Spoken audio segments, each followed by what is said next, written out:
The king of cakes. Chopper for the win. G'day guys, welcome back to CakesByChoppA. You guys have requested this so much, I couldn't help but do Elsa for you from Frozen. You're going to print off your template, then I've included some snowflakes here that you can pipe little buttercream snowflakes on and freeze them for later. Now I chose to do this in a hexagon shape, so I've cut the template out to that. You need 2 of those to stack quite high. And if you want to do a round one or a triangle one, it's just got to make sure that Elsa's head will fit on it. Cut your cakes out, fill them with your favorite flavors, and then apply a light blue colored buttercream. And what you're going to do is give that a full coat of that, and then darken up the buttercream and apply some vinyl beading around the bottom, and piping I should say, not beading. And then we're going to put a white beading around the edge. You can change these colors and have a darker background if you prefer, but I like the idea of the light background with the darker accents and the white highlight. Now roll out some flesh colored fondant, cut out Elsa's face and neck and shoulders, and then you're going to cut out the bottom layer of that, smoothing it down around the edge. Then you're going to cut out just her face and place that on top, and then use your fingers to melt that into the bottom. And this is how you give her face a little bit of definition. Just use your finger or a sculpting tool and push it down where her eyes, nose and mouth are.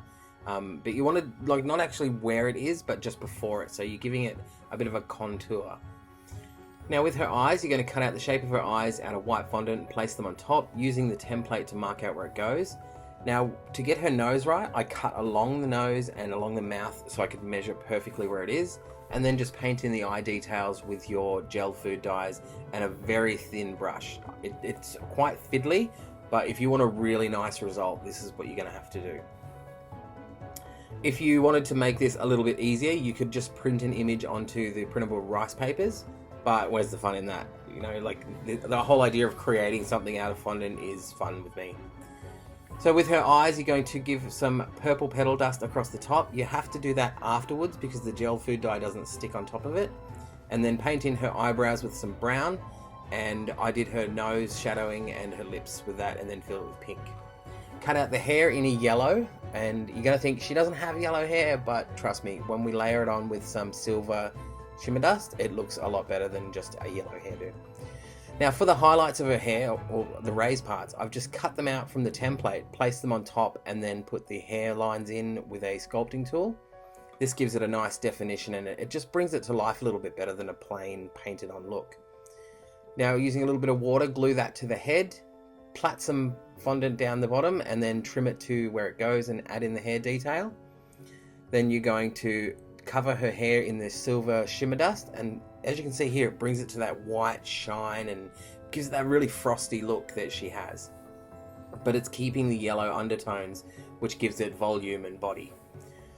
Okay, then we're going to move on to the shadowing of her neck. I used a little bit of gold to give her just shading on her skin, and then put some blue fondant on to make her dress, and she was done. You place her on top of the cake, but I forgot to mention, just give her a light pink petal dust on her cheeks for that rosy look. Okay, now once she's on the cake, you're going to get a small piping bag and just bead on this white buttercream, because it makes it look very delicate. Take your time with it, try not to rush it, and make each little ball an independent squeeze. You don't want it to run into each other, or it just kind of looks a little bit sloppy. And you're going for something really elegant, because Elsa is the queen, right? Adding the final touches on of the snowflakes on the side, I just piped these guys on because I forgot I made some and froze them. If you've done the frozen ones, you just take them out of the freezer and place them on the side and they will stick. And put a little few sparks up the top around her, and there you go. There's your Elsa cake. This is a quick and easy, fun version. I wanted to do something different for you guys because you keep requesting it. I hope I didn't disappoint. Thank you so much for watching. Why not check out my other Olaf cakes or the Eeyore cake that I'm really, really proud of. There's also my Minion and Om Nom. So if you guys could share those videos, that would be great.